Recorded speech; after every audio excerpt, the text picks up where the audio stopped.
IPL 2025 సీజన్లో ఉప్పల్ స్టేడియంలో హైదరాబాద్తో జరిగిన మ్యాచ్లో గుజరాత్ 7 వికెట్ల డిఫరెన్స్తో 3 విజయం సాధించారు. డీఎస్పీ సిరాజ్ తన హోమ్ టౌన్ అయిన ఈ స్టేడియంలో అద్భుతమైన ప్రదర్శన చేసి 4 ఓవర్స్లో 17 రన్స్ మాత్రమే ఇచ్చి 4 వికెట్స్ తీసుకుని బ్రిలియంట్ బౌలింగ్ చేశారు. అయితే 2 వికెట్లు పడిపోయిన తర్వాత అనుకున్న సుందర్ని టుడౌన్లో బ్యాటింగ్ పంపించారు. తను ఆ ఛాన్స్ని యూజ్ చేసుకుని అద్భుతమైన ప్రదర్శన చేశాడు. పైగా ఇప్పటి వరకు ఐపీఎల్ కెరీర్లో కానీ తన టీ20 కెరీర్లో కానీ ఇంత అద్భుతమైన ప్రదర్శన చేయలేదు. అయితే గిల్లీ కూడా బ్యాటింగ్ లో తన స్టైల్కి తగ్గట్టు కాకుండా స్లో అండ్ స్టడీగా కెప్టెన్సీ ఇన్నింగ్స్ ఆడాడు. అయితే చివరిలో మాత్రం రూథర్ఫర్డ్ మంచి ఫినిషింగ్ టచ్ ఇచ్చాడు. అయితే ఎస్ఆర్హెచ్ గురించి మాట్లాడుకుంటే మళ్ళీ అదే పాత కదా, సేమ్ బ్యాటింగ్ సేమ్ బౌలింగ్, ఏం మారలేదు. టాస్ ఓడి బ్యాటింగ్ వచ్చిన ఎస్ఆర్హెచ్ టీం వాళ్ళ ఓపెనర్స్ పవర్ ప్లేని కోల్పోయింది. అయితే 2 ఫోర్లు కొట్టి మంచి టచ్ లో కనిపించిన హెడ్ సిరాజ్ వేసిన అద్భుతమైన బాల్ కి క్యాచ్ అవుట్ అయ్యి వెనుదిరిగాడు. అయితే అభిషేక్ శర్మ కూడా సిరాజ్ అవుట్ చేసి పవర్ ప్లేలో 2 వికెట్స్ తీసుకున్నాడు. అయితే ఈ పిచ్ బ్యాటింగ్ సపోర్టెడ్ అయితే కాదు, ఎందుకంటే వాళ్ళు బ్యాటింగ్ సరిగ్గా రాణించట్లేదని చెప్పేసి బౌలింగ్ ట్రై చేద్దామని చెప్పి బ్లాక్ సాయిల్ వికెట్ రెడీ చేయించుకున్నారు. కానీ బౌలింగ్ కూడా తడబడిన ఎస్ఆర్హెచ్ ఈ మ్యాచ్ లో ఓడిపోయింది.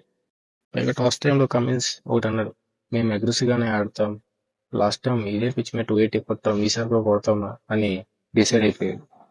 కానీ అలా డిసైడ్ అయితే ఫ్యూచర్ లో మ్యాచ్ చేయడం చాలా కష్టం. అయితే మధ్యలో కొంతసేపు నితీష్ అండ్ క్లాసెన్ వికెట్ల పతనాన్ని ఆపారు, కానీ దాన్ని ఎక్కువసేపు కాలేదు.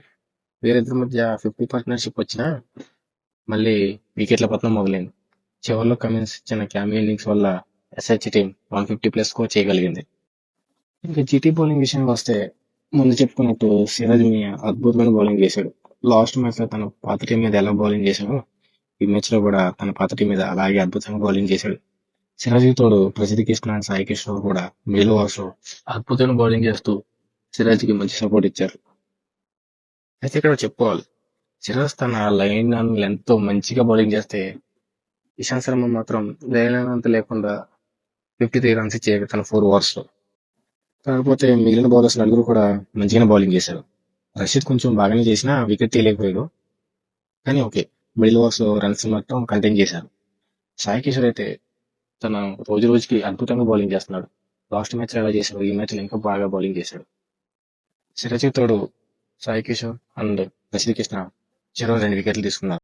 అయితే చేజింగ్ విషయానికి వస్తే ఎస్ఆర్హెచ్ బౌలర్స్ పవర్ ప్లే లో రన్స్ కంటైన్ చేస్తూ ఫామ్ లో ఉన్న సుదర్శన్ అండ్ బట్లర్ వికెట్స్ తీసుకున్నారు. షమి అండ్ కమిన్స్ కూడా ఇద్దరు చాలా కట్టుదిట్టంగా బౌలింగ్ చేస్తూ వచ్చారు. అయితే బట్లర్ అవుట్ అవగానే దాని పొజిషన్ కానీ పొజిషన్ లో సుందర్ బ్యాటింగ్ వచ్చి అద్భుతమైన ప్రదర్శన చేశాడు. అప్పటి వరకు రన్స్ కంటైన్ చేస్తూ బౌలింగ్ చేసిన SRH team 6th over Amarjit Singh వచ్చాడు. ఆ ఓవర్లో అయితే సుందర్ తనకి చుక్కలు చూపించి 20 రన్స్ పిండుకున్నాడు. ఆ ఓవర్తో గుజరాత్ టీం కి మంచి మూమెంట్ తో స్టార్ట్ అయిందని చెప్పవచ్చు. ఎందుకంటే గిల్ రన్స్ కొట్టడానికి చాలా స్ట్రగుల్ అవుతుంటే సుందర్ వచ్చి మూమెంట్ క్రియేట్ చేశాడు. అయితే వీళ్ళిద్దరి మధ్య 90 పరుగుల పార్ట్నర్షిప్ వచ్చాక హాఫ్ సెంచరీ ఒక 10 దూరంలో షమి బౌలింగ్ లో అంకిత్ వర్మ సూపర్ గా క్యాచ్ పడడంతో సుందర్ అవుట్ అయిపోయాడు.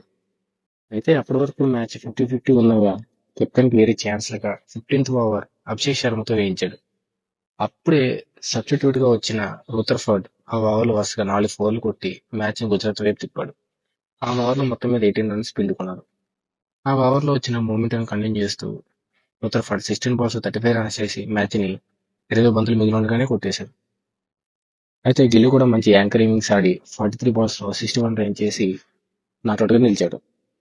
ఇంకా ఎస్ఆర్హెచ్ బౌలింగ్ గురించి వస్తే పవర్ ప్లే లో గుజరాత్ టీం ని బాగానే కంట్రోల్ చేసినా మిడిల్ ఓవర్స్ లో రన్స్ ఇచ్చేశారు. అందుకే కమిన్స్ కి వేరే గతనికి 15th ఓవర్ అభిషేక్ శర్మతో వేయించాడు.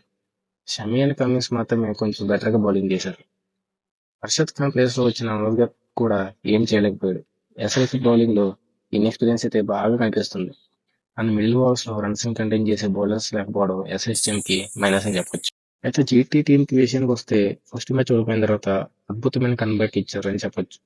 దీంతో పాయింట్స్ టేబుల్ లో సెకండ్ ప్లేస్ కి వెళ్ళి దూసుకెళ్లారు. ఇంకా బౌలింగ్ లో సిరాజ్ లాస్ట్ 2 మ్యాచెస్ లో మంచి ప్రదర్శన చేస్తున్నాడు. మంచి లైన్ అండ్ లెంత్ బౌలింగ్ చేస్తూ వికెట్స్ సాధిస్తున్నాడు. అలాగే డెత్ ఓవర్స్ లో కూడా మైండ్ బ్లోయింగ్ బౌలింగ్ చేస్తూ మంచి ప్రదర్శన చేస్తున్నాడు. ఈ రోజు మ్యాచ్ లో తన అద్భుతమైన స్పెల్స్ తో 17 రన్స్ కి 4 వికెట్స్ తీసి తన ఐపీఎల్ కెరీర్ లో బెస్ట్ ఫిగర్స్ నమోదు చేశాడు. ఈ అద్భుతమైన ప్రదర్శనకి మ్యాన్ ఆఫ్ ది మ్యాచ్ సిరాజ్‌కే వచ్చింది. అయితే పాయింట్స్ టేబుల్ విషయానికి వస్తే ఎస్ఆర్హెచ్ అట్టడుగు స్థానంలో ఉంది. గుజరాత్ తన పాయింట్స్ ఎంగేజ్ చేసుకుని ఢిల్లీతో సమానంగా 6 పాయింట్స్‌తో సెకండ్ ప్లేస్‌లో ఉంది. అయితే క్యాప్స్ విషయానికి వస్తే ఎటువంటి మార్పులు లేవు. ఆరెంజ్ క్యాప్ నికోలస్ పూరన్ దగ్గరే ఉంది. బౌలింగ్‌లో పర్పుల్ క్యాప్ నూర్ అహ్మద్ దగ్గర ఉంది. కాకపోతే ఈ రోజు మ్యాచ్‌లో అద్భుతమైన ప్రదర్శన చేసిన సిరాజ్ 9 వికెట్స్‌తో సెకండ్ ప్లేస్‌లోకి వచ్చాడు. చూద్దాం ఇదే ఫామ్‌ని గుజరాత్ కంటిన్యూ చేస్తూ ఫైనల్ వరకు వెళ్తుందో లేదో. Thank you for watching. మీకు ఇలాగే క్రికెట్ రివ్యూ వీడియోస్ కావాలంటే తప్పకుండా మన ఛానల్ని సబ్స్క్రైబ్ చేసుకోండి.